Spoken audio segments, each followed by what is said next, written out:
Just tell me one thing. Is it safe? Do you feel safe to travel in Albania? Absolutely. For example, once I was traveling on a ferry, and of course I was alone, and every other people were in groups and stuff like that. And then some guys just came to me and they asked me, "Are you alone? What are you doing here? And do you feel safe?" and stuff like that. And we started to talk to each other.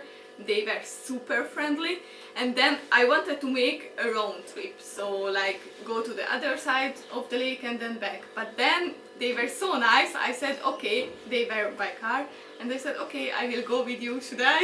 And then they told me, yes, come with us, join, it's fine, it's okay. And then we spent together, I don't know, 3 days or something like that. They took me to Kosovo, and then back from Kosovo to Tirana. So wow. We made a kind of loop. Very nice. And they paid me everything, the food, the wow. room and everything. And I said, no, you don't have to do that, I can pay. And they told me, no, you are our guest and stuff like that. And they were so this is nice. always a question that people say Albania is not safe. It is. It's It is fine. safe. It's Yeah. safe. It's very welcoming. Yeah. It's a Because very welcoming country. because the car rental agency, many of them don't allow to take the car to Albania. This is really interesting because, as you said, I think it's very easy to hitchhike in Albania. Don't you think? Yeah, I was It's also very for easy. I have never hitchhiked, never. It's I always very rent a car. Yeah. Okay, try, okay. Yeah, it's very easy to hitchhike. in Once, for Albania. example, I was just walking in the mountains in the middle of nowhere, and then just came a car and stopped, and the driver just asked me, "What are you doing there? Are you lost or what?" And I said, "No, I just enjoy the sun, the weather, the view and everything. I'm just walking." "And where?" "I don't know." "Do you wanna come with me?" "Yeah." "Where do you go?" "Okay." And then we spent together the whole day, and he explained If me a about single, many pretty things. young girl can do that, Well, old man can this do is- that. I think. But it can be, if it's not a safe country, then it can be also dangerous Yes. for yes. me. Yes. So after this, I think it's a safe country. Okay. I was growing up in China in the 1960s, 70s. Albania was the only ally with China. So we only know in Europe there is a country called Albania. And later we found that there's another one, Yugoslavia. No. So this is why, and Albanians are our comrades. We fought together against the capitalists. And Hungarian too. Hungary, Poland, and all these countries, Czechoslovakia, we are family. Against imperialism. But it's a very complex situation in Albania. With, Yeah, and I never imagined that I become one of you. I become a Norwegian citizen, and now I can travel a freely. Norwegian citizen. I'm a Norwegian citizen. Wow, Yes, I have a Norwegian passport. that's very useful. Yes, I live in Japan.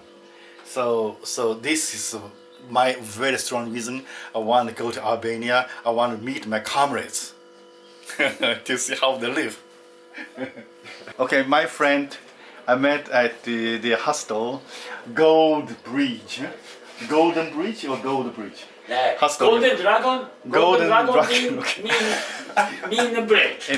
Anyway, in Mostar, and this gentleman speaks English from Scotland. From Yeah. Scotland. From Australia. Stuart from Scotland. yes, and he's going to tell us a little story about Albania. Well, I had an amazing time in Albania. Everyone was very welcoming, and I had a very unusual experience when I was there. I was on a train from Tirana to Skoda, or Skodra. It's confusing when you get it called. And what was unusual about this train is that trains very rarely run in Albania, from my understanding. And this train, something more than that. There was a jazz festival on this train. And when I say there was a jazz festival on this train, I mean there was a live jazz band playing on this dilapidated Literally train. just music. Yes, yes. Okay. This dilapidated train with cracked windows. Dilapidated train with cracked windows, and was moving very slowly from Tirana to Shkodra. There was a live jazz band, and on each and every carriage there were speakers, so people were dancing. Wow. People were not just dressed in their tracksuits or their kind of average everyday clothes. Everyone was dressed in 1940s style clothing. So the men, some of them had hats and ties, white shirts and trousers. Some were wearing suits, and the women, they had their hair curled up in these elegant whorls and these beautiful flowing dresses, and they were dancing. They were dancing on the train.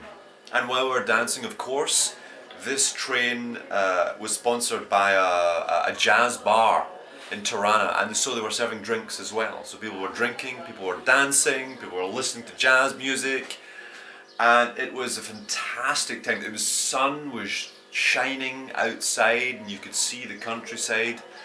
We stopped in a couple of places along the train track, and you had people cheering and waving, and it was a sublime experience. It was absolutely amazing. When we arrived in Shkodra, the expert swing dancers did a little demonstration for the people on the streets, and there were people swing dancing on the streets as part of the swing dance marathon.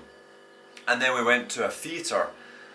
Finally, this was the big event, so to speak. This was the big event, and the jazz band played live on stage while people sat down and watched them play. But for me, the real big event was being in the train. I thought that was the most exciting thing I have ever experienced in certainly the Balkans, perhaps, in fact, definitely the best party I've ever attended anywhere in the world. But you have been to many places. I've been to many places. I'm coming up for 35 countries now. Most of which I spent a little bit of time in. So you've been to Taiwan, Japan, Taiwan, Japan. I've been to Bhutan. Bhutan. Yeah, Bhutan for a day. They had this situation in Bhutan. You could go over just across the border in Bhutan as well. Yeah, we just come back to the jazz festival. So you have never seen scenes like this in any other developed countries. I've never seen it in any developed countries, in any developing countries either. I haven't seen it anywhere. It was just absolutely extraordinary. So you think Albania is absolutely worth going visit? I think it was amazing. I got very lucky. I mean, I don't promise anyone else that they can find. I think I managed to get a ticket for this jazz train. It was a unique circumstance, and someone cancelled at the last moment, and factors came together. The stars aligned, as they say, and things just worked out really well. But apart from that, I think Albania in general, everyone is very welcoming in my experience. Not just this experience, but everywhere else I was in Albania. People are welcoming. If you want to find out how to get to places, people would help you. Sometimes take you with them while you were trying to find out where things were. And I would strongly recommend it. So do you see many tourists there? Many? It depends. I mean, this is still kind of low season, so there weren't that many tourists. There were a few. There were some places which were very busy. Other places, I think in the south, Saranda, there were quite a lot of tourists there. But there were other places I was in, some places in Tirana, which were very quiet. I think it's a great place to go. Obviously, travel responsibly. Yeah. Be good to the people. How about the price? Is it expensive country or a poor country or cheap country? Or what do you explain? Some things are quite cheap right now. I think the transport could be the cheapest in the Balkans. It's a little more challenging to get around Albania. Montenegro. What's the city? Capital? Podgorica. Yeah. Yeah. Podgorica is the capital. Yes. Yes. So how to go from there to Albania? So there are many choices. You can go also with a direct bus, or you can go by train until Bar, and then from Bar to Ulcin. It's another small town, and then from Ulcin to Albania. So what did you go? First, I took this train and bus, but then when I left, then I used this kind of direct bus. So Direct bus from Montenegro to Albania, which it is was the way back from Shkodra, Albania to Podgorica. But when I went from Montenegro to Albania, then I went train and then bus. So I had to change 2 times, yeah. okay, So, but it's not expensive, cheap. no, Albania is really cheap, cheaper like Hungary. Okay. So which city do you like the best in Albania? Albania? So I think the best places are these kind of small villages, or if you like hitchhiking and stuff like that, then it's pretty easy there. You can go also up to the mountains, but it's only possible by 4-wheel cars or something like that, because the road condition is is not really good. bad. So I don't recommend it. And there are no buses and nothing. Because a lot of buses, they don't have bus stops with sign posted. So, but the great thing is that local people will help you find the places where you need to get off buses and where you need to get onto buses. So it's not as much as a challenge as other people have posted on online forums. So I think it's. Will language be the barrier? Language will be a problem?